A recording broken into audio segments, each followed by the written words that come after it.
لا قوة إلا بالله العلي العظيم. أعوذ بالله من الشيطان اللعين الرجيم. بسم الله الرحمن الرحيم.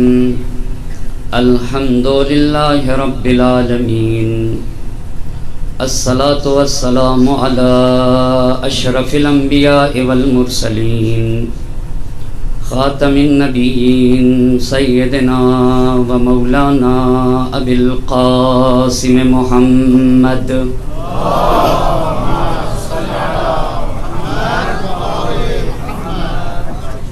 وعلى أهل بيته الطيبين الطاهرين المعصومين ولعنة الله على أعدائهم أجمعين. أما بعد، وقد قال الله سبحانه تبارك وتعالى في كتابه الحكيم وقوله الحق. بسم الله الرحمن الرحيم. إن الله اشترى من المؤمنين أنفسهم وأموالهم بأن لهم الجنة يقاتلون في سبيل الله. صلوات پڑھتے ہیں.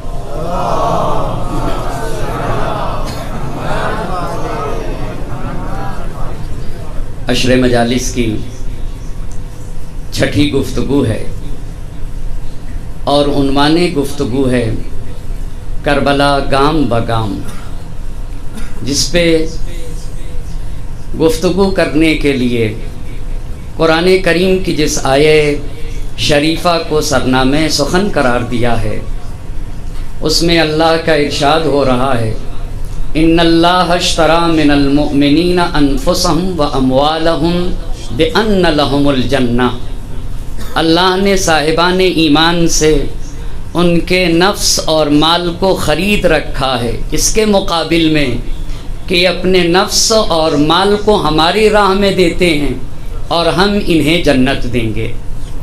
یقاتلون فی سبیل اللہ. اور یہ صاحبان ایمان وہ ہیں جو راہ خدا میں جہاد کرتے ہیں.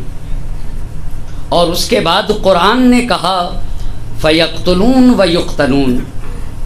جب راہ خدا میں جہاد کرے گا انسان تو یا تو قتل کرے گا یا قتل کیا جائے گا. وَعَدًا عَلَيْهِ حَقًّا فِي التَّوْرَاةِ وَالْإِنْجِيلِ وَالْقُرْآنِ. یہ اللہ نے توریت میں، انجیل میں، قرآن کریم میں یہ وعدہ کیا ہے وَمَنْ أَوْفَى بِعَهْدِهِ مِنَ اللَّهِ. اور اللہ سے زیادہ وعدے کی وفا کرنے والا دوسرا انسان، دوسری ذات کون ہو سکتی ہے؟ فَاسْتَبْشِرُوا بِبَيْعِكُمُ الَّذِي بَايَعْتُمْ بِهِ. اے صاحبان ایمان، اگر تم نے اللہ سے اتنا عظیم معاملہ کیا ہے نا تو تمہیں ایسا معاملہ مبارک ہو، تم لائق مبارکباد ہو. التائبون العابدون الحامدون السائحون الراکعون الساجدون الآمرون بالمعروف والناہون عن المنکر والحافظون لحدود اللہ وبشر المؤمنین. کہا صاحب ایمان جو عابد ہو، تائب ہو، عابد ہو، حامد ہو، سائح ہو، آمر بالمعروف ہو، والناہی عن المنکر ہو، اور حدود الہی کی حفاظت کرنے والا ہو. وبشر المؤمنین. پھر ایسے مومنین کو بشارت دی جائے. تو حسین کا کاروان عشق، جس کاروان عشق کے سالار کو حسین شہید کہا جاتا ہے، جب یہ کارواں مکے میں پہنچا اور مکے میں پہنچنے کے بعد جب اہل کوفہ کو یہ پتہ چلا، اب میں نے یہ فیصلہ کیا ہے کہ بغیر کسی تمہید کے آج اپنی بات جہاں کل چھوڑی تھی وہیں سے شروع کر دیا جائے. ایام اضحیٰ کی 6 تاریخ ہے اور کچھ ہی دن باقی رہے ہیں آپ کے خدمت میں اپنے معروضات کو عرض کرنے کے لیے. اسی لیے بغیر تمہید کے اپنی باتوں کو یہاں ہی سے جہاں سے کل چھوڑا تھا وہیں سے شروع کر دوں گا. تو جب کوفے والے کو پتہ چلا پہلی بات یہ پتہ چلی کہ امام حسین علیہ السلام نے یزید کی بیعت سے انکار کر دیا، یہ پہلی بات۔ دوسری بات یہ پتہ چلی کہ صرف انکار ہی نہیں کیا، انکار کر کے مدینہ سے مکہ مکرمہ چلے آئے۔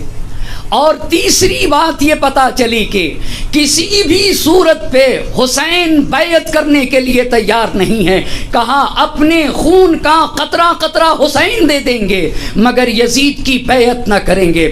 اہل کوفہ کو جب پتہ چلا تو سلیمان ابن سرد خزائی کے گھر میں جمع ہوئے۔ کل یہ عرض کر چکا، وہاں کا پہلا خط یہ تھا جس میں لکھنے والے سلیمان ابن سرد خزائی، مسیب ابن نجبہ اور رفاع ابن شداد، حبیب ابن مظاہر، یہ پہلے لوگ تھے جنہوں نے سب سے پہلا خط لکھا ہے۔ اس خط میں کیا تھا اس کا میں خلاصہ کروں۔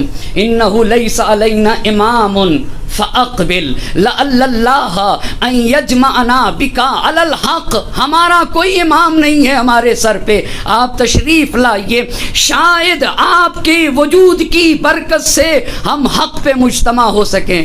میرے سوال کا اور میرے اس بات کو عرض کرنے کا مقصد یہ ہے کہ اس خط پہ سوچنے کی ضرورت ہے۔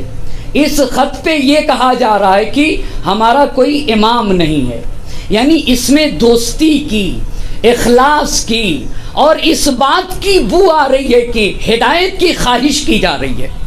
اس خط میں اخلاص کا تذکرہ ہے، دوستی کا تذکرہ ہے، اور ساتھ ساتھ یہ کہا جا رہا ہے کہ ہمارے لیے کوئی امام نہیں، اگر آپ آ جائیں تو ہمیں امید ہے کہ ہم آپ کے ذریعے سے ایک دل ہو سکیں اور حق پہ جمع ہو سکیں۔ یہ پہلا خط تھا۔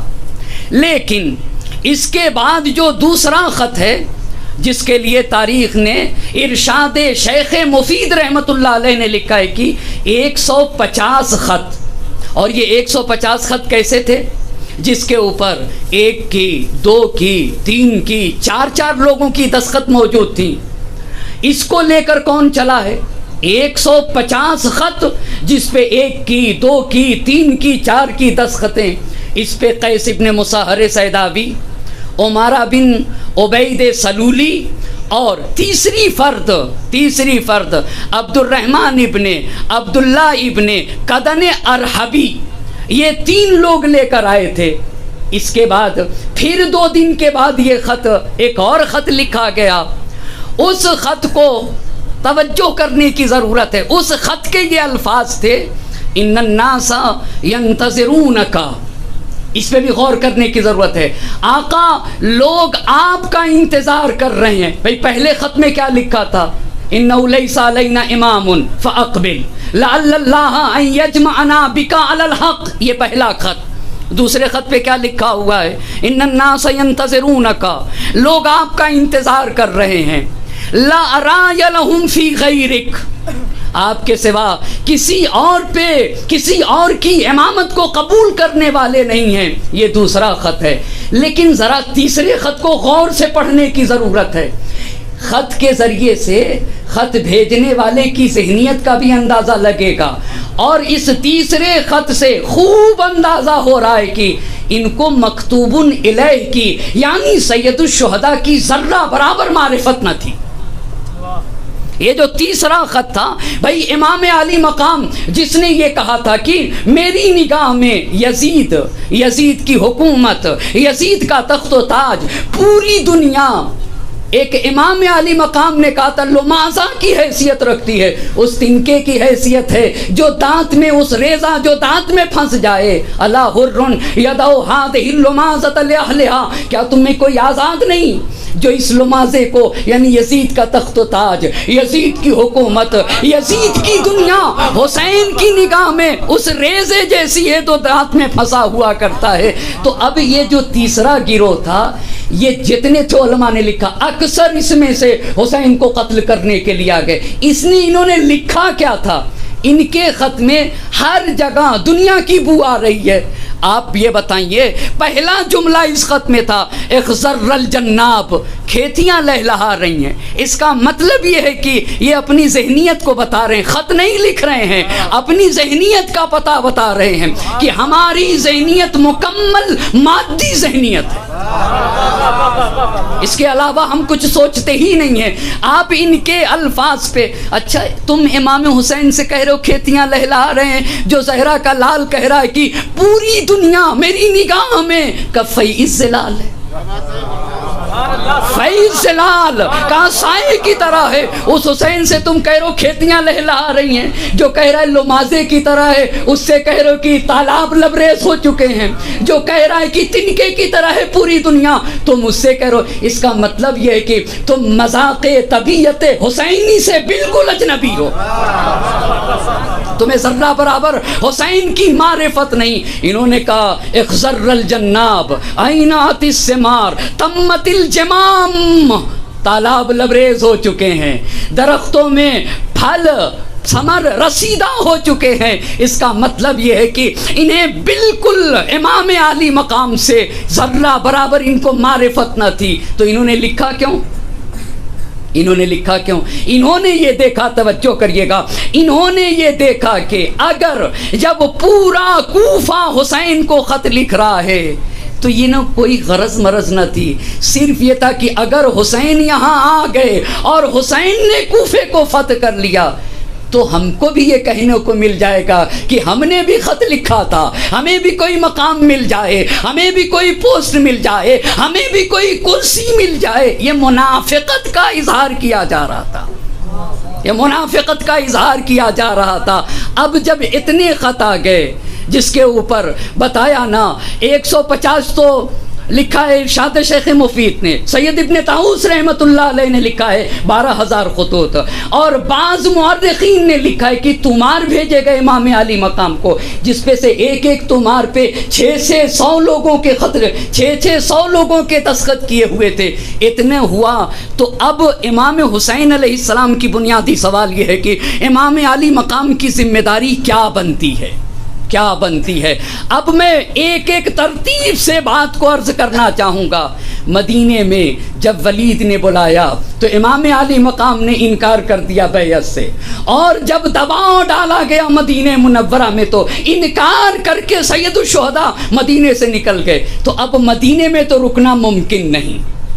ایک ایک بات پہ غور کریے گا، مدینے میں امام حسین کا رکنا ممکن نہیں۔ مکے کی کیا صورتحال ہے بتایا۔ محمد حنفیہ سے میرے امام نے کیا کہا تھا، یا اخی قد خفت ان یغتالنی یزید ابن معاویہ بالحرم، بھائی مجھے یقینی خوف ہے کہ یزید ابن معاویہ مجھے حرم میں قتل کر دے گا۔ یہ تو اپنے بھائی محمد حنفیہ سے کہا، اور جب فرزدق نے امام علی مقام سے کہا ما اعجلک عن الحج، ما اعجلک عن الحج، آقا اتنی جلدی کس بات کی تھی؟ جہاں آپ 4 مہینے کچھ دن رکے تھے، 2 دن اور رک جاتے، 2 دن اور رک جاتے۔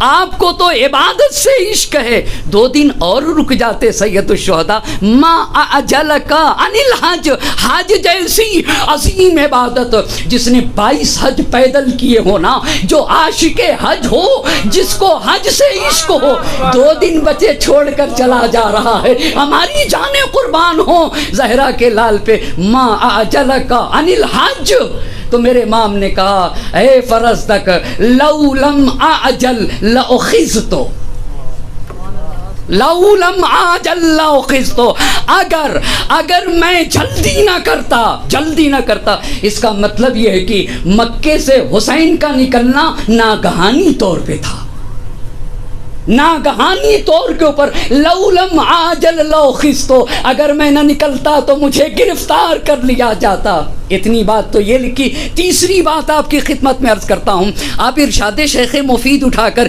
اسے ضرور دیکھیے گا. مسلم ابن عقیل نے, بحث کس کے اوپر ہو رہی ہے, آخر اب امام علی مقام اتنے خط آ گئے, کریں تو کیا کریں, مدینہ رک نہیں سکتے تو مکے میں رک جاتے, مکے میں بھی نہیں رک سکتے. کیوں؟ اس کی صورتحال آپ کی خدمت میں. یزید ابن معاویہ حرم میں قتل کر دے گا. لو لم عاجل خیستو, اگر میں جلدی نہ کروں تو مجھے گرفتار کر لیا جائے گا. دو باتیں. تیسری بات ارشاد شیخ مفید سے نقل کرنا چاہوں گا.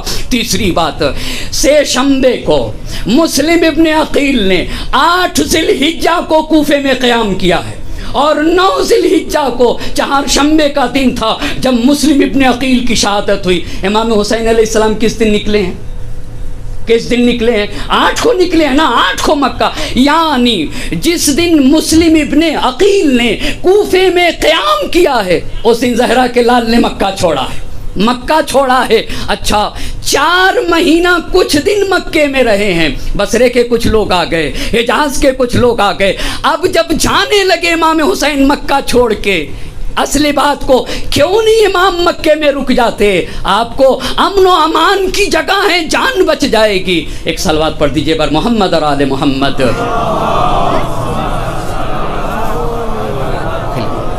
آپ رک جائیے, مکہ مکرمہ میں رک جائیے. اب امام علی مقام نے ارشاد شیخ مفید سے اس بات کو نقل کر رہا ہوں, لکھا ارشاد شیخ مفید نے جب عراق کی طرف نکلنا چاہا تو امام علی مقام نے خانہ کعبہ کا طواف کیا. طواف کرنے کے بعد سعی کی صفا و مروہ کے درمیان, اور اس عمل کے بعد اپنا احرام اتار دیا. اور وہاں کے اوپر یہ الفاظ ہیں, یہ مکمل ایک بحث ہے کہ آیا عمرہ مفردہ کا احرام باندھا تھا یا نہیں, عمرہ تمتع کے لیے احرام باندھا تھا, حج تمتع تھا, آیا حج کو عمرہ مفردہ میں بدلا ہے. اگر اس کو جاننا ہے نا تو مقتل جامع کی پہلی جلد میں مکمل بحث کی گئی ہے, وہاں کے اوپر علماء کی بھی باتیں کی گئی کہ یہ کون سا مسئلہ تھا. میں اس کو یہاں کے اوپر نہیں چھیڑ سکتا ہوں, بات طولانی ہو جائے گی. مگر شیخ مفید آل اللہ مقامہ نے یہ بات لکھی ہے کہ روانہ ہو رہے تھے تو کعبے کا طواف کیا, صفا و مروہ کی تہی سعی کی, احرام اتار دیا. احرام اتارنے کے بعد پھر یہ جملہ لکھتے ہیں, حج کو عمرے میں بدل دیا. کیوں؟ اس لیے کہ جب انسان کو یقین ہو کہ وہ حج مکمل نہیں کر سکتا, اس لیے امام کو یقین تھا کہ میں حج مکمل نہیں کر سکتا ہوں. کیوں یقین تھا؟ اب اس جملے کو آپ کی خدمت میں عرض کرنا چاہتا ہوں. خافہ حسین کو ڈر ہوا کہ ایوخذ علیہ, حسین کو گرفتار کر لیا جائے. فینفذ الی یزید ابن معاویہ, اور گرفتار کر کے یزید ابن معاویہ کے پاس بھیج دیا جائے. تو آپ لکھتے پس تیزی سے امام حسین علیہ السلام مکے سے روانہ ہو گئے. اس کا مطلب یہ ہوا کہ اب اتنے 12,000 خط آ گئے. سید ابن طاؤس کے مطابق 150 خط جس کے اوپر 4 لوگوں کی دستخطیں موجود تھیں ارشاد مفید کے مطابق, اور تبری کے مطابق 53 خط تھے, اور اسی طریقے سے دیگر لوگوں کے مطابق کی تمہار آئے تھے جس کے اوپر 600 لوگوں کی دستخطیں موجود تھیں. خوب اب حسین کیا کریں؟ مدینے میں رک نہیں سکتے, مکے میں رک نہیں سکتے. تیسری بات عرب کا, سرزمین عرب کا سب سے آباد ترین خطہ کون؟ سب سے آباد ترین خطہ کا سرزمین عرب کا سب سے آباد خطہ عراق, اور عراق میں بھی سب سے مین جگہ کوفہ, اور وہاں سے اتنے خط آ چکے ہیں پورا کوفہ. یہ اور بات ہے, ابھی عرض کروں گا, کل میں نے عرض کیا تھا یہ نیتیں کیسی تھیں جو لکھ رہے تھے. میں ترتیب سے 2 منٹ میں اپنی بات کو عرض کرتا چلوں. کیا کوفے والے سب کے سب امام علی مقام کو حقیقی امام جانتے تھے؟ نہیں عزیزان محترم, کچھ لوگوں کو فکر یہ تھی کہ شام میں کیوں مرکز خلافت رہے, کوفہ مرکز خلافت رہنا چاہیے, یہ پہلی فکر تھی. کچھ لوگ ابن زیاد کے خوف سے ڈرے ہوئے تھے, زیاد ابن ابی کا خوف تھا. جب زیاد ابن ابی کی بات آئی تو اس جملے کو عرض کرنا چلوں گا. کان زیاد اول من شدد امر السلطان واکد الملک لمعاویہ. یہ زیاد ابن ابی تھا جس نے معاویہ کی حکومت کو مضبوط کیا. جرد سیفہ، اپنی تلوار کھول دی. واخذ بالظن، تہمت اور گمان کی بنیاد پر تاریخ نے لکھا ہے زیاد ابن ابی ایک زمانے تک کوفے کے خون بہائے گئے ہیں. صرف زن کی بنیاد پر ہاتھ و پیر کاٹ کے سولی پہ چڑھا دیے جاتے تھے. اخذ بالظن عاقب علی الشبہ، ایک شبہ کی بنیاد پر شک ہو جائے نا تو زیاد ابن ابی اس کو عقاب کرنے لگتا تھا. یخافہ الناس خوفا شدیدا. یہ عبید اللہ ابن زیاد کو بیٹھانے کا یہ بھی مسئلہ تھا، ایک نفسیاتی مسئلہ تھا. چونکہ زیاد ابن ابی سے پورا کوفہ ڈرا ہوا تھا تو یہ دو باتیں ہوئی، خوف طاری تھا ان کے اوپر. تیسری بات علامہ نقن رحمۃ اللہ علیہ نے لکھی ہے، ہر آدمی یہ سمجھے گا، کہا محبت تھوڑی تھی ان کو. یہ سمجھتے تھے کہ یزید جیسا بد کردار سے تو بہت اچھا ہے فاطمہ الزہرا سلام اللہ علیہا کا لال حسین. یہ تین باتیں. چوتھی بات کیا تھی؟ کچھ ہی خاص ہی مخلص تھے جنہوں نے وہ پہلا خط لکھا تھا. ایک صلوات پڑھیں بر محمد اور آل محمد.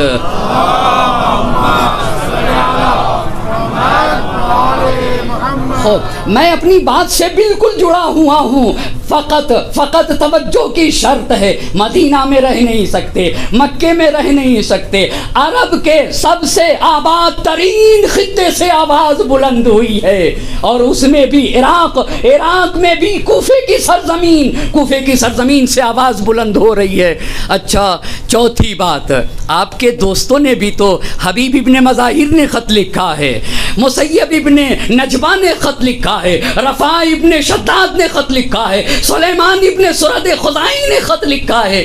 تو اب حسین کے سامنے کیا راستہ ہے؟ صرف ایک ہی راستہ بچتا ہے کہ حسین کوفے کے لیے روانہ ہو جائیں.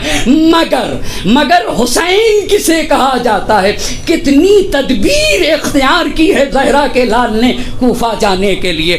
کوفے جانے کے لیے خط آ گئے، مگر جو سیاسی اعتبار سے، اجتماعی دید کے اعتبار سے، جو تقوی کے اعتبار سے، جو پرہیزگاری کے اعتبار سے، جو ذہانت کے اعتبار سے، جو سیاست کے اعتبار سے میرا مورد اعتماد ہوگا، جو صاحب ایمان ہوگا، جو خود میرا خون ہوگا، ہمارے خون سے ہوگا، اس کا انتخاب کیا. یہاں کے اوپر مسئلہ آتا ہے سفیر حسینی کے انتخاب کا، جسے ہم اور آپ مسلم ابن عقیل کہتے ہیں. اچھا، اب انتخاب کا مسئلہ آئے گا. کیوں؟ کوفے کے جا کے حالات کا اندازہ لگانا ہوگا. ان کے ہاں کتنی سچائی پائی جاتی ہے، اہل کوفہ کے ہاں کتنی صداقت پائی جاتی ہے. تو اس کے لیے تو مورد اعتماد ہی شخص چاہیے نا. مسلم ابن عقیل کا انتخاب ہوتا ہے. اب توجہ کرنے کی ضرورت ہے. مسلم ابن عقیل کو جب بلایا گیا، مگر اس سے پہلے امام عالی مقام نے یہ جتنے خط آئے تھے ان سارے خطوں کا ایک جواب لکھا. مگر وہ آپ سے پوچھنا چاہوں گا، وہ خط کا جو جواب لکھا ہے وہ کس کے ہاتھ بھیجا؟ آیا مسلم ابن عقیل خط لے کر گئے تھے یا نہیں؟ مسلم ابن عقیل کے علاوہ دو نامہ بر تھے جو کوفے کے تھے، وہ خط لے کر گئے تھے. مسلم ابن عقیل کے ہاتھ خط نہیں بھیجا گیا ہے. دو نامہ بر کو، جس میں سے ایک ہانی ابن ہانی ہے، دوسرا سعید ابن عبداللہ حنفی ہیں، انہیں بلا دیا اور خط لکھا. خط کیسے لکھا ہے امام علی مقام نے؟ من الحسین ابن علی الى المؤمنین والمسلمین من اہل الکوفہ الى ملئ من المؤمنین والمسلمین.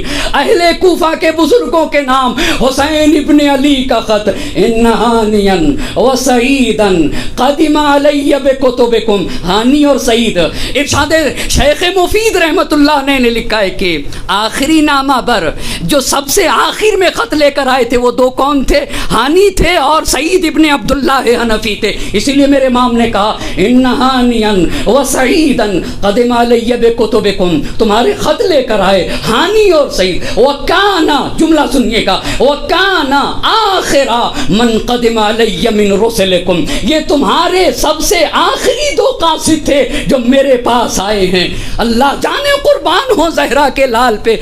امام مبالغہ نہیں کرتا ہے، امام زیادہ روی نہیں کرتا ہے، امام کی بات تو حق اور حقیقت پہ مبتنی ہوا کرتی ہے. کتنے بھی خطائیں ہوں، وقد فہمت کل الذی اقتصصتم وذکرتم، جو تم نے جو لکھا ہے میں نے ان کا بغور مطالعہ کیا ہے، میں نے تمہارے خط کو پڑھا ہے. ومقالۃ جلکم، اکثر کا تمہارے سے اکثر کا یہ کہنا ہے کہ انہ لیس علینا امام اقبل لعل اللہ ان یجمعنا بک علی الحق والہدی. حسین اگر آپ آ جائیں نا ہمارے سروں پہ امام نہیں، جانے قربان ہو جائیں. وہ قوم کتنی سرفراز قوم ہوگی جس کے سر پہ صرف امام ہی نہیں ہے، زندہ امام موجود ہے.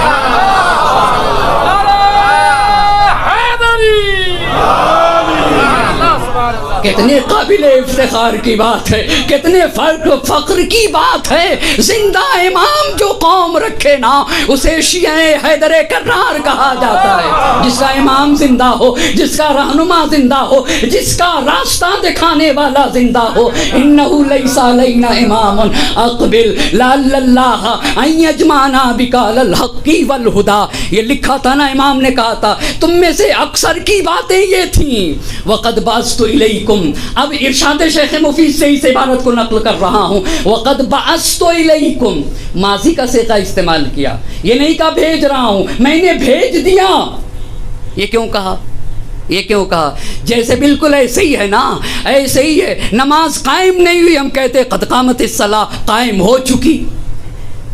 قد قامت الصلاۃ، نماز قائم ہو چکی. کہاں بھی قائم ہوئی؟ ابھی تو آپ قد قامت الصلاۃ کہہ رہے ہیں، ابھی تکبیرۃ الاحرام کہاں کہا، اور آپ کہہ رہے ہیں قد قامت الصلاۃ. عربی کا قاعدہ ہے نا، جو امر آئندہ متحقق الوقوع ہو، جس کا واقع ہونا یقینی ہو، جس کا واقع ہونا یقینی ہو، واقع ہونا یقینی ہو. ایک مثال دوں نا، مثال کے طور پر امتحان ہو رہا تھا، میں پرچہ لکھ کے آ گیا اور ابھی رزلٹ نکلا نہیں، کہنے لگا پاس ہو گیا، پاس ہو گیا، پاس ہو گیا. یہ کیسے آپ نے کہہ دیا پاس ہو گیا؟ کیونکہ مجھے معلوم ہے سوال کے جواب صحیح لکھے ہیں، کیونکہ پاس ہونا یقینی تھا اس لیے میں نے کہہ دیا پاس ہو گیا. کہا قد بعثت الیکم، اسی لیے زہرا کے لال نے کہا بھیج دیا میں نے. قد بعثت الیکم اخی، اخی، اخ کا اضافہ یا متکلم کی طرف، یہ بھی خود ایک تلطف کے اوپر دلیل ہے. قد بعث الیکم، قد بعثت الیکم اخی وابن امی وثقتی من اہل بیتی. وثقتی، آپ کو پتا ہے جس پہ امام معصوم اعتماد کرے اسے مسلم ابن عقیل کہا جاتا ہے.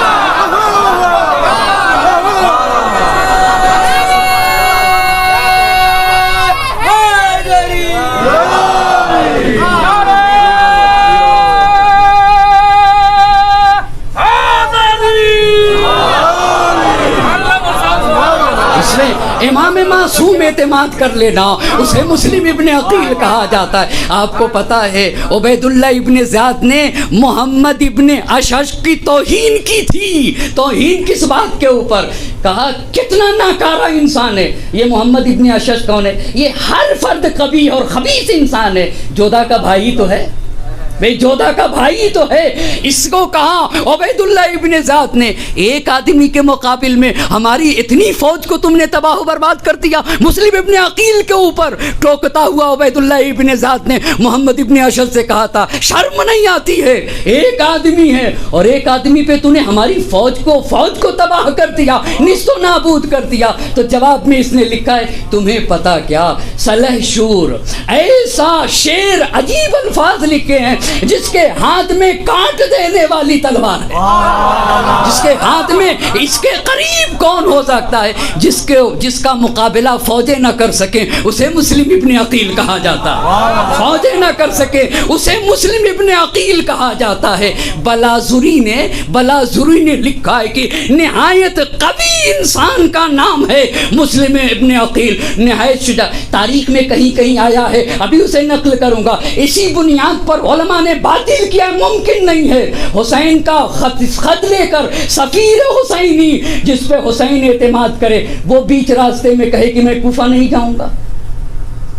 ممکن نہیں ہے، رد کیا ہے۔ اس بات کو بھی مقتل جامع میں بڑے پیارے انداز سے، البتہ پاورقی میں یہ بات آپ کو ملے گی، وہاں کے اوپر خوب اچھی طرح سے جواب دیا ہے کہ یہ بات تاریخ نے لکھ تو دیا ہے، مگر ادھر حسین نے کہا ہے کہ ثقتی من اہل بیتی، یہ بات اس سے ٹکرا رہی ہے۔ اسی لیے میرے استاد نے کہا تاریخ پڑھا کرو، مقتل پڑھا کرو، جو کچھ بھی پڑھا کرو، ہمارا ایک ملاک ہے، جب تک عصمت سے بات ٹکرائے نا تب تک لیا جائے گا، تب تک لیا جائے گا، تب تک لیا جائے گا، تم کتنی ہی اعتبار کے مالک کیوں نہ ہو، مگر اگر تمہاری بات عصمت سے ٹکرا گئی تو تمہاری بات کی کوئی ویلو نہیں، کوئی ویلو نہیں ہو سکتی ہے، تم چاہے کتنے بڑے ہی رائٹر کیوں نہ ہو جاؤ۔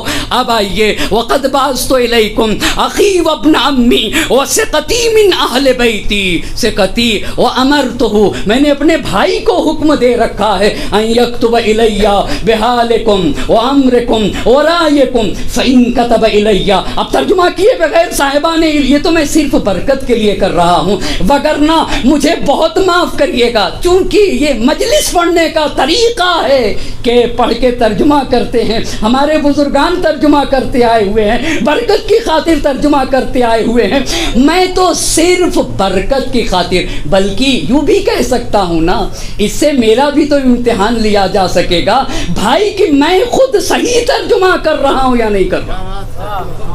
ایک صلوات پڑھیں بر محمد اور آل محمد۔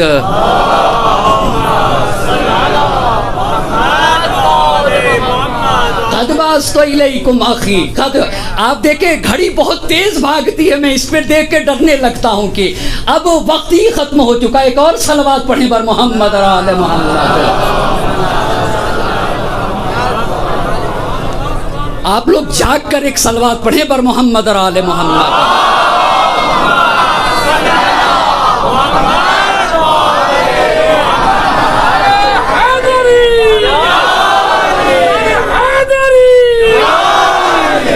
قد بعثت الیکم اخی وابن عمی، میرے چچا کے بیٹے ہیں، جانے قربان ہو جائے، میرا بھائی، میرے چچا کا بیٹا، وثقتی من اہل بیتی، میرے گھر کے وہ فرد ہے جس پر میں اعتماد کرتا ہوں، جانے قربان ہو۔ اگر انہوں نے لکھ دیا، اللہ اللہ، اگر انہوں نے لکھ دیا قد اجتمع رای ملیکم وذوی الفضل والحجا منکم علی ما قدمت علی بہی رسولکم، جو تمہارے نامہ پر جن جن باتوں کو لے کر آئے ہیں، اگر میرے بھائی نے جانے کے بعد لکھ دیا کہ اس میں سچائی پائی جاتی ہے، اقدم علیکم وشیکن انشاءاللہ، تو میں ان قریب روانہ ہو جاؤں گا تمہاری طرف۔ لیکن اتنی بات سنتے جانا، امام کہتے کسے ہیں، رہبر کہتے کسے ہیں، رہنما کہتے کسے ہیں؟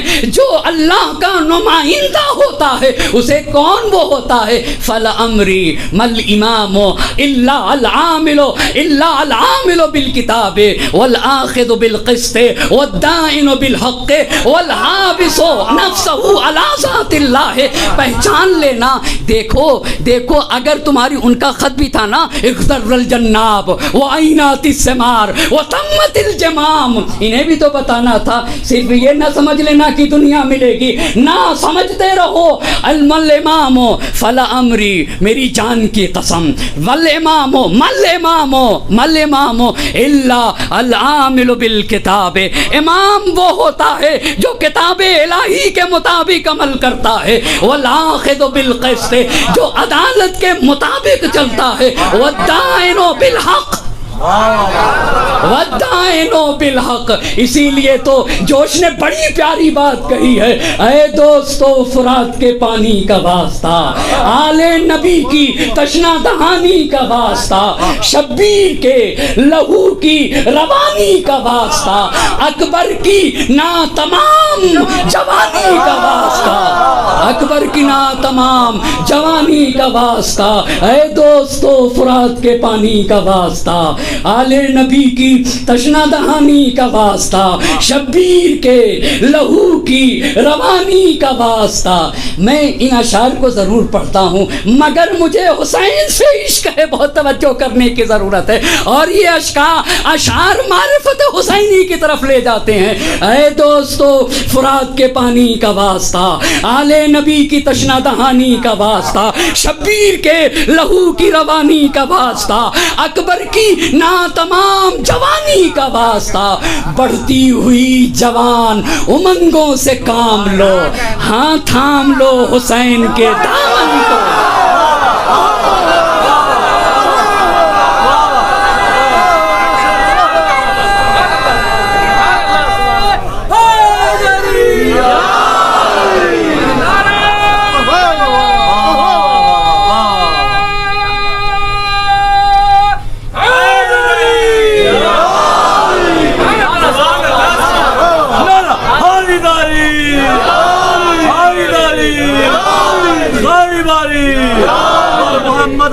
محمد صلوات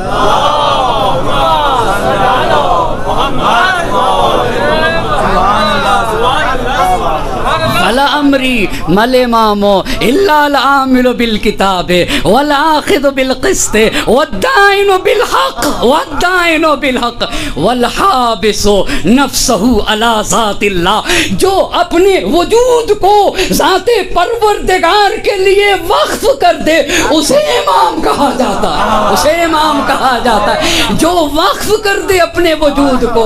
والحابس نفسه على ذات اللہ، جو اپنے وجود کو ذات پروردگار کے لیے وقف کر دے اسے امام کہا جاتا ہے۔ خط لکھ دیا میرے امام نے، خط لکھنے کے بعد بہت توجہ کرنی، یہ تو خط لکھا ہے مکے میں، ابھی مکے ہی میں تو امام میں عالی مقام ہے۔ میں کتنا سوچ رہا تھا، ابھی مکے سے میں نہ نکل سکا، محرم کی 6 تاریخ آ گئی ہے، مگر میں بغیر کسی بھی بات کو کہے ہوئے آگے بڑھوں گا۔ بلا لیا ہانی ابن سعید، ہانی ابن ہانی کو، سعید ابن عبداللہ حنفی کو بلا لیا، کہا یہ خط لے کے کوفہ چلو، کوفہ تم چلو، اور میں پیچھے سے اپنے بھائی مسلم ابن عقیل کو بھیجتا ہوں، توجہ کرنے کی ضرورت ہے، مسلم ابن عقیل کو بھیجتا ہوں۔ اچھا، اس کے بعد مسلم ابن عقیل کو بلایا، قیس ابن مسہر سیداوی کو بلایا، عمارہ بن عبید سلولی کو بلا لیا، اور عبد الرحمن ابن عبداللہ ابن قدن ارحبی کو بلا لیا۔ کتنے لوگ آ گئے آپ مجھے بتائیں ذرا ایک مرتبہ، 4 لوگ ہوئے یا نہیں ہوئے؟ کون کون؟ مسلم ابن عقیل پہلی بات، قیس ابن مسہر سیداوی 2، تیسرا انسان عمارہ بن عبید سلولی، یہ تیسرا انسان ہے۔ چوتھا انسان کون ہے؟ عبد الرحمن ابن عبداللہ ابن قدن ارحبی۔ اچھا، مسلم ابن عقیل کے ساتھ 3 لگائے، 3 انسان کو۔ مسلم ابن عقیل اکیلے تھوڑی گئے تھے، اکیلے تھوڑی گئے تھے، وہ تو قاصد 2 روانہ ہوئے۔ قاصد کون تھے؟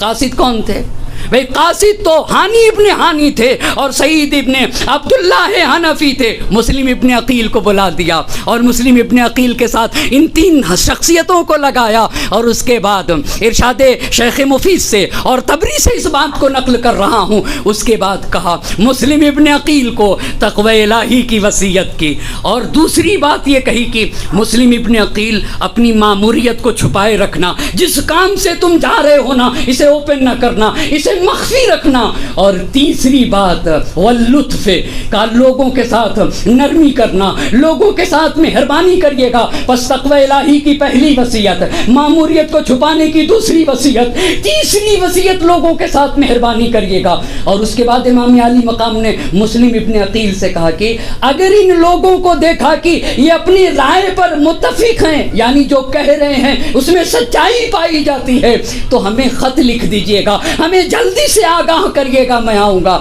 اتنی بات تو تبری اور ارشاد شیخ مفید نے لکھا، لیکن ابن عاصم کوفی نے ایک اور بات لکھ دی اپنی کتاب الفتوح میں۔ ابن عاصم کوفی نے لکھا، اس کے بعد مسلم ابن عقیل کو بلا کر امام عالی مقام نے مسلم ابن عقیل کے حق میں ایک دعا کی، اور وہ دعا کی کہ مسلم ابن عقیل، مجھے امید ہے کہ مجھے اور تمہیں اللہ درجہ شہادت پہ فائز کرے گا، مجھے اور تمہیں اللہ درجہ شہادت پہ فائز کرے گا، یعنی تم بھی شہید ہوگے، میں بھی شہید ہوں گا۔ اور اس کے بعد لکھا ہے کہ مسلم کوفے جاؤ، نصرت الہی میں قدم رکھ دو، یہاں تک کہ تم کوفے جاؤ پہنچو۔ اور دیکھو انہوں نے لکھا ہے کہ حسین نے مسلم ابن عقیل کو اپنے سینے سے لگا لیا، خدا حافظی کیا مسلم ابن عقیل کی۔ اب یہاں کے اوپر ماموریت کا آغاز ہوتا ہے، مسلم ابن عقیل کو کوفے جانا ہے، مگر کوفے ڈائریکٹ تھوڑی گئے۔ مسلم ابن عقیل اپنے 3 رہنما کے 3 ساتھیوں کے ساتھ، رہنما کی بات نہیں ہے، 3 ساتھیوں کے ساتھ، پہلا ساتھی، بہت معاف کریے گا اگر بات کو دہراتا ہوں تو، مگر میں مجبور ہوں بعض چیزوں کو دہرانے کے اوپر۔ پہلا ساتھی قیس ابن مسہر سیداوی، دوسرا ساتھی عمارہ بن عبید سلولی، اور تیسرا ساتھی آپ بتائیں گے کون ہے؟ عبد الرحمن ابن عبداللہ ابن قدن ارحبی، یہ 3 کو لے کر کہاں گئے؟ کوفے گئے؟ نہیں عزیزان محترم، مکے سے مدینہ منورہ پہنچے۔ کون مدینہ منورہ پہنچا؟ مسلم ابن عقیل۔ مسلم ابن عقیل اپنے 3 ساتھیوں کے ساتھ مسجد النبی میں آئے، نماز ادا کی، نماز ادا کرنے کے بعد اپنے عزیز و اقارب کے گھر گئے، ان سے ملے، ملنے کے بعد قبیلے قیس سے 2 رہنما لیے، 2 رہنما لیے، اور ان 2 رہنما کو جو راستہ بتاتے تھے لے کے چلے۔ مگر سوال یہ ہے کہ یہ جو 2 رہنما تھے یہ کیوں راستے میں مر گئے؟ کیوں دنیا سے چلے گئے؟ کیوں انتقال کر گئے؟ یہ سوچنے کی بات ہے، یہ سوچنے کی بات ہے۔ اب تاریخ نے لکھا ہے کہ یہ جو 2 رہنما تھے نا، ادھر امام نے یہ کہا تھا نا کہ بھئی ماموریت پتہ نہ چلنے پائے، پتہ نہ چلنے پائے۔ تاریخ نے، علماء نے لکھا ہے 2 وجہ تھی ان کے راستہ بھٹکنے کی۔ پہلی وجہ یہ ہے، پہلی وجہ میں دوسری وجہ بھی چھپی ہوئی ہے۔ پہلی وجہ یہ ہے کہ انہوں نے جو مین راستہ تھا اس راستے کو اختیار نہیں کیا تھا، مین راستے کو چھوڑ کے غیر معروف راستہ اختیار کیا تھا۔ یہ جو 2 رہنما تھے انہوں نے غیر معروف راستہ اختیار کیا۔ غیر معروف راستہ کیوں اختیار کیا تھا؟ تاکہ جلدی پہنچ سکے، یہ پہلی وجہ۔ دوسری وجہ یہ تھی کہ پتہ نہ چل سکے کہ مسلم کوفے جا رہے ہیں۔ ان 2 وجہ سے ارشاد شیخ مفید نے لکھ دیا ہے کہ اب جب یہ چلے، ابھی مکے سے باہر نکلے تھے، یہاں تک تو ارشاد شیخ مفید کی بات، لیکن شہید انسانیت نے ایک اور بات اضافہ کیا۔ میں نے سوچا، میں نے وہاں کے اوپر لکھا ہے شہید انسانیت پہ کہ علامہ نقن رحمۃ اللہ علیہ، یہ آپ نے کہاں سے لکھا؟ مگر شہید انسانیت میں علامہ نقن رحمۃ اللہ علیہ نے ان کے جو معیار ہے، یعنی جو ان کے مبانی ہے جہاں سے انہوں نے شہید انسانیت لکھی ہے، اس میں اخبار طوال ہے، اس میں تبری ہے، ارشاد شیخ مفید ہے، صحیح مسلم ہے، صحیح بخاری ہے، یہ سارے ان کی کتاب کے منابع ہیں۔ تو میں نے تو اخبار طوال نہیں دیکھا، مگر وہاں پہ انہوں نے لکھا ہے کہ، اور یہ ارشاد شیخ مفید، ابھی مکے سے باہر گئے تھے کہ بھٹک گئے، راستہ بھٹک گئے۔ علامہ نقن رحمۃ اللہ علیہ نے لکھا ہے کہ مکے سے جب باہر نکلے، آگے بڑھے تو یہ صحرا میں پڑ گئے، یہ صحرا میں پڑ گئے۔ اب صحرا میں پڑ گئے، راستہ کھو گئے، دونوں رہنما ساتھ ساتھ ہیں، راستہ نظر نہیں آ رہا ہے، راستہ نہیں، اور 2 تھے، اور ادھر اور ساتھ میں کتنے تھے ان کے ساتھ آپ بتائیں ذرا؟ 4 بھائی مسلم ابن عقیل کو لے کے 4 ہو جائیں گے، وہ 2 اور یہ 4۔ مگر آپ کو پتا ہے جب انسان غور کرتے جائیے گا، جب تک ایک خطیب عشرہ پڑھنے جاتا ہے ممکن ہے کہ 5 مجلسیں پڑھے مگر تھکتا نہیں ہے۔ کیوں مجھے آپ بتائیں؟ آپ سوچ رہے ہیں کہ یہ کیسی باتیں کرتے ہیں؟ اس لیے کہ اس کی عقل کہتی رہتی ہے کہ ابھی اور پڑھنا ہے، ابھی ایک اور پڑھنا ہے، ابھی ایک اور پڑھنا ہے۔ آپ بتائیں جس دن 12 محرم ختم ہوتی ہے اس دن اب اس کی عقل کہتی ہے کہ اب پڑھنا نہیں ہے، تو اب جسم پہ تھکن طاری ہونے لگتی ہے۔ بہت توجہ کریے گا، اب جسم پہ تھکن طاری ہونے لگتی ہے۔ کیوں؟ اس لیے کہ جو کام تھا وہ تمام ہو گیا۔ بہت توجہ کرنے کی ضرورت ہے۔ تو مسلم ابن عقیل کو کہاں جانا تھا؟ کہاں جانا تھا؟ آخر یہ کیوں نہیں پیاس سے ہلاک ہو گئے؟ سوال ہے نا بھائی، بنیادی سوال ہے نا۔ یہ بھی تو پیاسے تھے مگر ان کے پاس پانی تھا، ان کے پاس پانی تھا، پانی نہیں تھا مگر عزم تھا۔ توجہ کرنے کے پانی نہیں تھا، خدا کی قسم، صرف روحی جذبہ لیے ہوئے تھے، صرف روحی جذبہ ان کے ہاں سے باتیں قدم رکھے ہوئے تھا، وگرنہ ان کے پاس پانی نہ تھا۔ اب جب وہ صحرا میں پڑے تو جاں بلب ہوئے، تشنگی کا اتنا غلبہ ہوا کہ وہ چل نہ سکتے تھے، مگر ایسی جگہ وہ گرے اور تاریخ نے لکھا ہے کہ وہیں کے اوپر انتقال کر گئے، مگر وہ بھی رہنما تھے، جہاں تھے وہاں سے دور سے سڑک نظر آ رہی تھی جہاں سے لوگ گزر رہے تھے، انہوں نے صرف راستے کا اشارہ کر کے بتا دیا، دیکھو وہ مین راستہ ہے، اگر تم وہاں تک پہنچ گئے تو نجات پا جاؤ گے۔ تم وہاں تک پہنچ گئے، یہ دونوں کے دونوں مر گئے، مگر بڑے حوصلے کے ساتھ۔ خدا کی قسم آپ یہ بتائیے علی کی بیٹی زینب کبریٰ 6 مہینے سے سفر میں تھی، اور دربار ابن زیاد میں پہنچنے کے بعد کوئی بتا سکتا ہے کہ یہ خاتون 6 مہینے سے سفر میں ہے، یہ اپنے بھائی کو کھو کے آئی ہے؟ کوئی نہیں بتا سکتا۔ یہی تو ابن زیاد کو کھل رہا تھا، اس کے بھائی کو قتل کر دیا، ان کے گھر کو ختم کر دیا، مگر یہ کیسی روح کے مالک ہیں؟ زینب کبریٰ ابن زیاد، عبید اللہ ابن زیاد کی آنکھوں میں آنکھیں ڈال کر یہ کہہ رہی تھی، تو ہمارے بھائی کو تو قتل کر سکتا ہے، مگر ہماری طیب و طاہر روح کے اوپر شمشیر ذلت کو نہیں چلایا جا سکتا، ہمارے عزم و حوصلے کو پامال نہیں کیا جا سکتا۔ نعرہ حیدری، محمد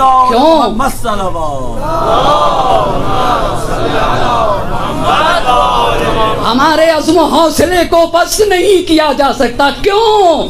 ہیہات من الذلہ کا پیغام لے کے چلی تھی، تو وہاں بعد شہادت حسین ہیہات من الذلہ کا جو پیغام لے کے چلے، تو ایک طرف زینب کبریٰ، ام کلثوم، سکینہ بنت الحسین، سید سجاد، مگر جو دیباچے کربلا ہے یہ بھی تو کون سا پیغام لے کر جا رہا تھا کوفے کے لیے؟ ہیہات من الذلہ الا وان الدعی یا ابن الدعی قد رکزنی بین سنتین بین السلتی والذلہ ہیہات من الذلہ یا باللہ ذالک لنا ورسولہ والمؤمنون وحجور طہرت وجدود تابت۔ ایک صلوات پڑھیں بار محمد اور آل محمد۔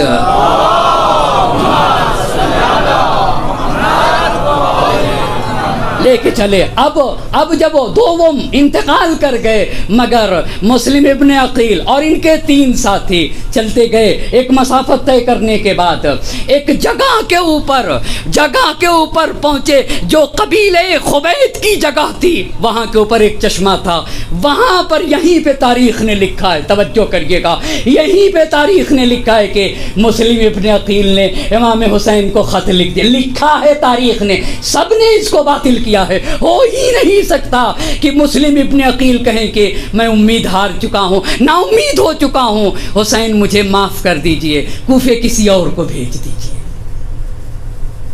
اور تاریخ نے لکھ دیا کہ قیس ابن مسہر سیدابی کے ساتھ زہرا کے لال کے نام ایک خط لکھ کے بھیج دیا، مقتل جام میں جا کر اس کا مطالعہ کرے، وہاں کے اوپر واضح طریقے سے جو مسلم ابن عقیل ایسا ہو۔ بلازری نے کہا نہایت شدہ انسان کا نام ہے۔ عبید اللہ ابن زیاد نے کہا کہ ایک مسلم ابن عقیل کے اوپر 500 کی فوج بھاری ہو جائے، اما وہ حسین جس پر حسین اعتماد کر دیں، وہ مسلم ابن عقیل کہے گا کہ میں نہیں جا سکتا، مجھے ڈر لگ رہا ہے، میں کمزور انسان ہوں، میں طبیعت کا کمزور انسان ہوں، ممکن نہیں ہے۔ لہذا مسلم ابن عقیل اپنے ساتھیوں کے ساتھ کوفے پہنچ گئے۔ اب جب کوفے پہنچے ہیں نا، توجہ کریے گا، کوفے پہنچے تو سلیمان ابن سرد خزائی کے گھر جانا چاہیے تھا نا، اس لیے کہ جو کوفے میں تحریک کی روح رواں تھی اسی کو تو سلیمان ابن سرد خزائی کہا جاتا ہے۔ تو کیوں مختار ثقفی کے گھر رک گئے؟ کیوں مختار ثقفی کے؟ بہت ڈھونڈ رہا تھا، تبری دیکھا نہیں ملا۔ یاد رکھنے کی ضرورت، بار بار اس لیے کہنا چاہتا ہوں کہ اپنے علماء کے قدر و منزلت کو جاننا ہوگا۔ ہم اگر اپنے علماء کو زندہ نہ کریں گے تو کیا دوسرا ہمیں پوچھے گا؟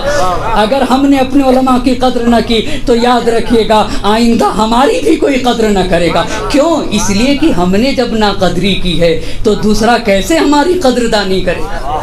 ہم نے پہچانا کہاں؟ کتنا عظیم سرمایہ ہمارے پاس ہے عزیزان محترم. ہم تو چھوٹی چھوٹی چیزوں میں الجھے رہ گئے.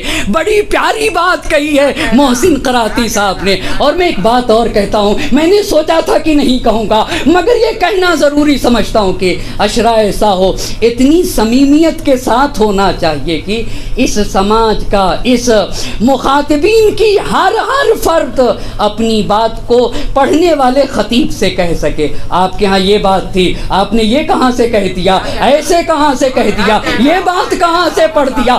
ایسا ماحول بننا چاہیے سرزمین کم کا.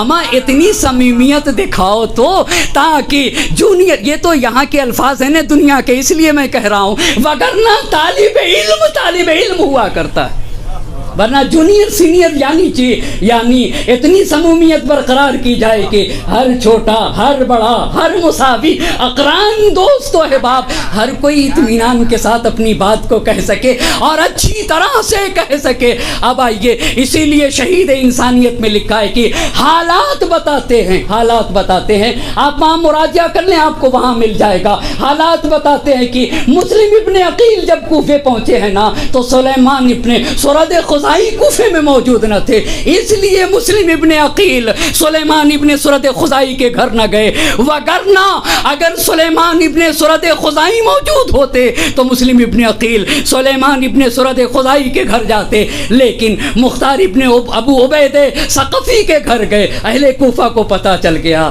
اب آئیے عزیزان محترم, سفیر حسینی آ گیا. اللہ اللہ اللہ اللہ, کتنی پیاری بات لکھی ہے کہ مایوسیوں سے چھائی ہوئی تاریک گھٹا میں جب مسلم پہنچے ہیں نا, تو اب امید کی شعائیں نظر آنے لگی ہیں. اب ہم کو ظلم و بربریت سے نجات ملے گی, اب ہم سکون کی سانس لے سکیں گے, اب ہم سر اٹھا کے چل سکیں گے, ہم عزت کے ساتھ چل سکیں گے, جی سکیں گے.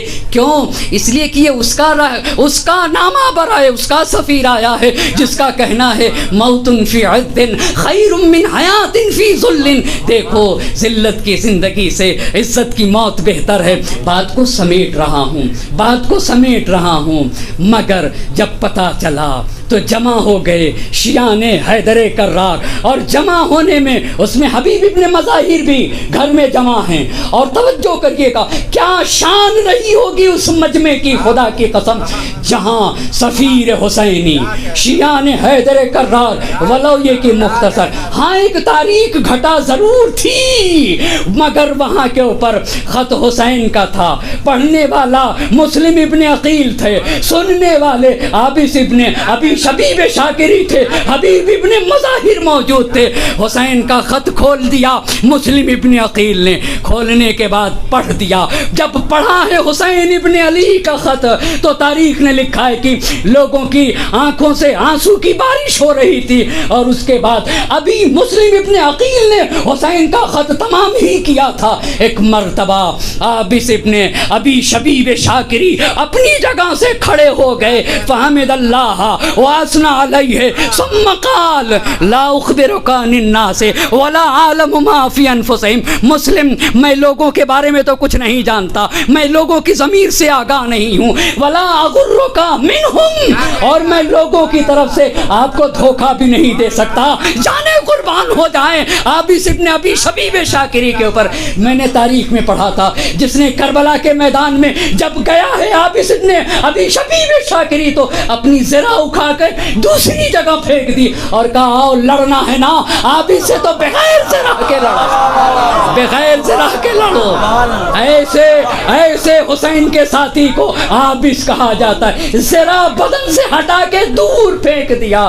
عابس سے مقابلہ کرنا ہے, حسین کا ایک ننھا ساتھی, حسین کا ایک چھوٹا صحابی. حسین کے صحابی ایسے ہوتے ہیں, ہماری جانیں قربان ہو جائیں. حیف جس قوم کا سلطان ہو ایسا انسان, وہ رہے خستہ پریشان معطل حیران, نہ شرر بارے ترنگی نہ دہکتے ارما, جس کی آنکھیں فقط آباد ہوں سینے ویراں، جرأت و ہمت و ایثار و وفا کچھ بھی نہیں، ذکر مولا پہ کرا ہوں کہ سوا کچھ بھی نہیں، زندگی شعلے جب والا ہے گلزار نہیں، موت کا گھاٹ ہے یہ مصر کا بازار نہیں، موت کا گھاٹ ہے یہ مصر کا بازار نہیں، اپنے آقا کی تاسی پہ جو تیار نہیں، زندہ رہنے کا وہ انسان سزاوار نہیں، زندہ رہنے کا وہ انسان سزاوار نہیں، جو حسینی بھی ہو اور موت سے بھی ڈرتا ہے، ہاں وہ توہین حسین ابن علی کرتا ہے، ہاں وہ توہین حسین ابن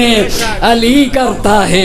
کتنا پیارا خیمہ حسینی ہے، خدا کی قسم ہمیں بھی وہی رمق اصحاب حسینی، ایمان اصحاب حسینی، جذبہ اصحاب حسینی، عشق و ولائے اصحاب حسینی ہمیں بھی ان دنوں میں اگر مل جائیں تو یقیناً ہماری دنیا بھی سنور جائے گی اور ہمارا عقبہ بھی سنور جائے گا، مگر ضرورت ہے ایمان اصحاب حسینی کے، عشق و ولائے اصحاب حسینی کے، طہارت و پاکیزگی اصحاب حسینی کے، عزم و ثبات و استقلال اصحاب حسینی کے۔ فوراً آپ اس کھڑے ہو گئے، مگر مسلم ابن عقیل میں آپ کو کہنا چاہوں گا لأحدثنک اما انا موطن نفسی علیہ، میں جو کرنا چاہتا ہوں میں اپنی بات آپ سے کہنا چاہتا ہوں، لأجیبنکم اذا دعوتم، جہاں آپ بلا دیں گے میں جانے کے لیے تیار ہوں، میں جانے کے لیے تیار ہوں، وَلَوْقَاتِلَنَّكُمْ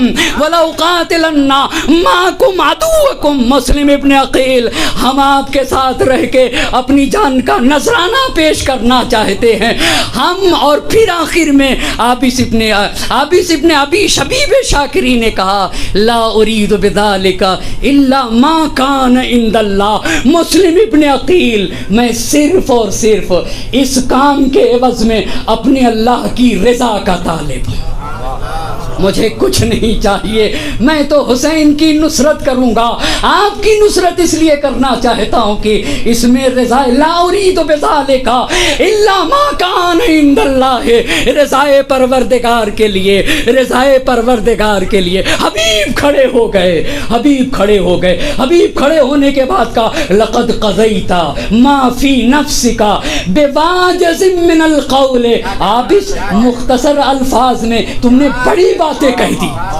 مختصر الفاظ میں بڑی باتیں کہہ دی، اور پھر حبیب ابن مظاہر نے کہا ثم قال انا واللہ الذی لا الہ الا ہو، خدائے وحدہ لا شریک کی قسم میرا بھی وہی کہنا ہے جو عابس کا کہنا ہے، کہا میرا بھی وہی کہنا ہے جو عابس کا کہنا ہے، پھر کیا کیا جائے، توجہ کرنے کی ضرورت ہے، چھوڑ رہا ہوں یہی کے اوپر۔ مسلم ابن عقیل نیمہ ماہ رمضان میں نکلے تھے مکہ مکرمہ سے، 5 شوال کو پہنچے تھے کوفے میں، اور 5 شوال کو کوفے میں پہنچے ہیں، اور 9 ذی الحجہ کو مسلم ابن عقیل کی شہادت ہے، تقریباً 64 دن رہے ہیں، 64 دن، اور پھر اپنی شہادت سے 27 دن پہلے یعنی 36 دن رہ کے کوفے میں تحقیق کی ہے، پھر حسین کو خط لکھا ہے۔ کوئی ایسے تھوڑی کہ پہنچتے ہی 4 دن میں امام علی مقام کے لیے خط لکھ دیا ہو کہ آپ آ جائیے، آپ آ جائیے۔ کتنے بصیر انسان کو مسلم کہا جاتا ہے، کتنے بصیر انسان کو مسلم کہا جاتا ہے۔ یہ کربلا ہے جو لوگوں کی آنکھیں کھولنا سکھائے، کربلا سے انسان کو بصیرت سیکھتے ہیں، کربلا سے انسان کو بینائی ملتی ہے۔ اپنی شہادت سے 27 دن یہ مورخین کے اقوال ہیں، اور وہ بھی یہ تو اللہ کا لطف رہا ہے، جہاں تک ہو سکتا تھا اور جہاں تک ہو سکتا ہے مجھے ایک چھوٹے سے طالب علم کو، جہاں تک میری توانائی کام کرتی ہے، کوشش کرتا ہوں کہ ہر بات کو اس کے اصلی منبع سے پڑھتا ہوں۔ آپ یہ بتائیے، آپ انصاف سے بتائیے، کیا قم میں اس کی ضرورت، اسی کی ضرورت ہے؟ اب اصلی منبع کے علاوہ بات ملے گی کہاں آپ کو؟ اس سے اوپر دوسری بات کون کہہ سکتا ہے؟ کہیں بھی نہیں سکتا ہے نا. آپ اصل بات لا کے پیش کرو. اصلی منابع میں اصل بات کیا ہے؟ جہاں کے اوپر بس ختم ہے، حرف آخر ہے. ایک طالب علم کو کوشش کرنا چاہیے اپنی تمام کے مطابق کہ بھائی اس مسئلے میں حرف آخر کیا ہے، اسے پیش کر دیا جائے. بس زحمت تمام کر رہا ہوں، لکھ دیا. مگر خط لکھا ہے تو ایک استعارہ استعمال کیا، ان الرائد لا یکذب باہلہ، کا سفیر اپنے گھر والے کے ساتھ جھوٹ نہیں بولتا. اللہ اللہ، حسین کو خط لکھ دیا ہے مسلم ابن عقیل نے، ایک سفیر اپنے خاندان کے ساتھ جھوٹ نہیں بولتا.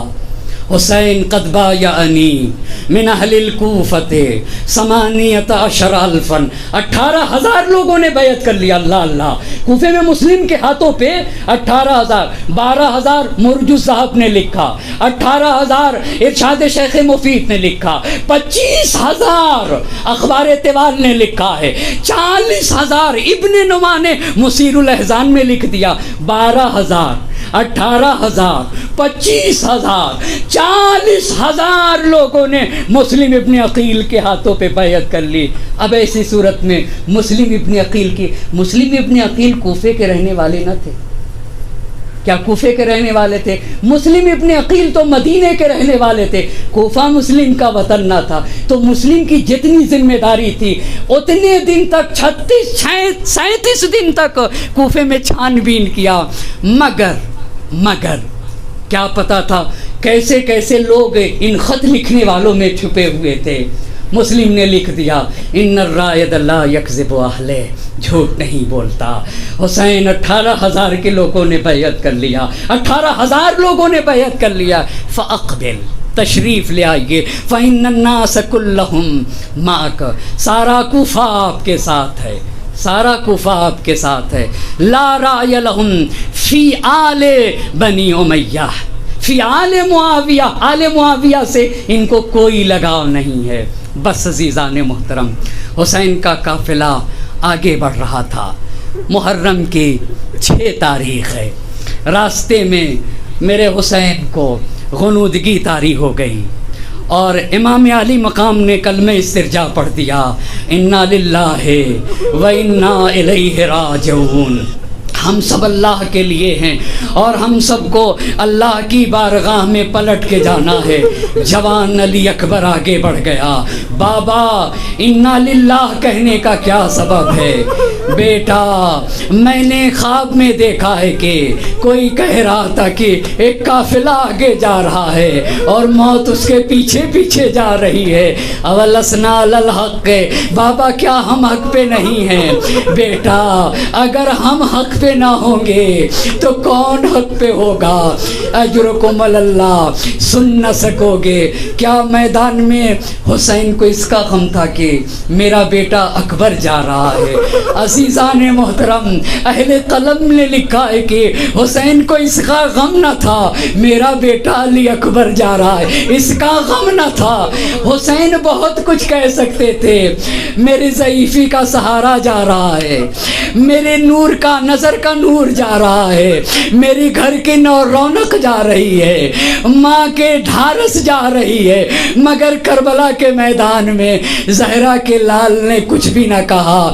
مختل نے لکھا ہے جب سارے اصحاب حسین پہ کام آ گئے، لم یبق معہ الا اہل بیت، جب حسین کے گھر والے بچے تو ایک مرتبہ حسین کے کڑیل جوان شبیہ پیغمبر، کیسی حسین کو محبت تھی اکبر سے. حسین چھوٹے تھے نا تو حسین نانا کے سینے سے لگ جاتے تھے، کبھی دوش پیغمبر پہ بیٹھتے تھے. اللہ کے نبی حسین کے رخسار کا بوسہ دیتے تھے، اپنی زبان چسا چسا کے حسین کو پالا تھا. جب نبی کی شہادت ہوئی نا 11 ہجری میں تو حسین کو اپنے نانا کی محبت ستاتی تھی. ہائے میرا نانا مجھے اپنے سینے سے لگاتے تھے، مجھے اپنے دوش کے اوپر بیٹھاتے تھے. مگر جب حسین کے یہاں علی اکبر کی ولادت ہوئی نا تو حسین کو سہارا ملا، میرا بیٹا تو شبیہ نبی گرامی ہے. اب جب بھی امام علی مقام کو رسول اللہ کی محبت ستاتی تھی نا, اپنے اکبر کو دیکھ لیا کرتے تھے. میرا اکبر تو میرے نانا سے مشابہت رکھتا ہے. اجرکم اللہ, اللہ کسی غم میں نہ رلائے. اسی لیے میرا اکبر تو شبیہ پیغمبر ہے, میرا اکبر تو میرے نانا کی تصویر, میرا اکبر شبیہ رسول. اسی لیے امام نے نہیں کہا میرے بڑھاپے کا سہارا جا رہا ہے, ارے اپنی ماں کی ڈھارس جا رہا ہے. نہیں کہا امام نے میرا کڑی الجوان جا رہا ہے. اگر کہا تو مقتل نے لکھا ہے ارخائی نہیں وہ بکا, آنکھوں میں آنسو بھر گئے. حسین رونے لگے. رفع شیبتہ نحو السماء, آسمان کی طرف بلند کیا. اللہم شہاد, اے میرے اللہ ارے گواہ رہنا. اجرکم اللہ, اللہ کسی غم میں نہ رلائے سوائے غم سید الشہداء کے. اے میرے اللہ, ارے وہ جا رہا ہے جو نانا سے گفتار میں مشابہ تھا, سیرت میں مشابہ تھا. اے اللہ, ارے جب میں نانا کی زیارت کرنا چاہتا تھا اپنے اکبر کو دیکھ لیتا تھا. اجرکم اللہ, اللہ کسی غم میں نہ رلائے سوائے غم سید الشہداء کے. علی اکبر آ کے کھڑے ہوئے, مقتل کے الفاظ ہیں. بڑی سے بڑی احتیاط برتی ہے علی اکبر کی رخصتی میں, بڑی خصوصیات کا احترام اور خیال کیا ہے زہرا کے لال نے. اللہ اللہ, کسی کے ساتھ ایسا نہ کیا جیسا علی اکبر کے ساتھ کیا ہے. اجرکم اللہ. استاذنا, علی اکبر نے اجازت مانگی. فاذنا, اجازت تو دے دیا مگر مقتل کے الفاظ ہے. پیچھے پیچھے چلنے لگے, پیچھے پیچھے چلنے لگے. دیر تک علی اکبر کے پیچھے پیچھے چلے. اجرکم اللہ, اکبر جا رہا ہے, شبیہ مصطفیٰ جا رہا ہے, میرے نانا کی سیرت جا رہی ہے. علی اکبر نے کہا بابا آپ نے تو رخصت کر دیا. اجرکم اللہ, اللہ کسی غم میں نہ رلائے. امام سے کہہ رہے تھے بابا آپ نے رخصت کر دیا تھا, پیچھے پیچھے کیوں آ رہے. اے اکبر, اے کاش تم صاحب اولاد ہوتے.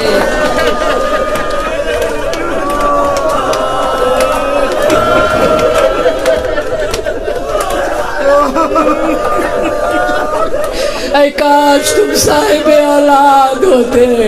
اے کاش. بوڑھا باپ مقتل نے لکھا ہے دیر تک پیچھے چلتا رہا. اے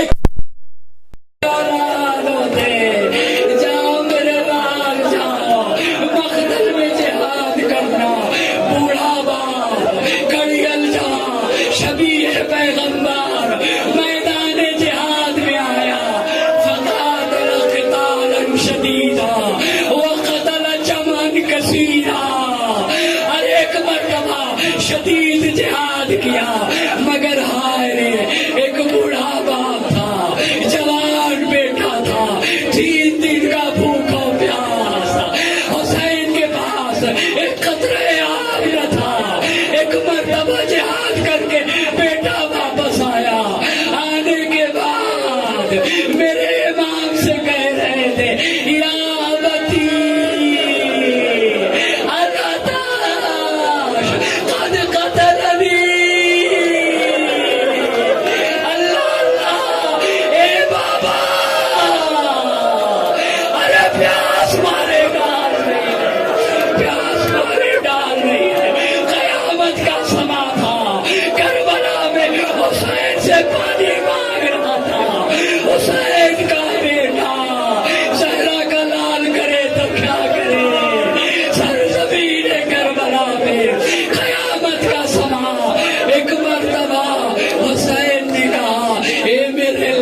نئی انگوٹھی دے دی.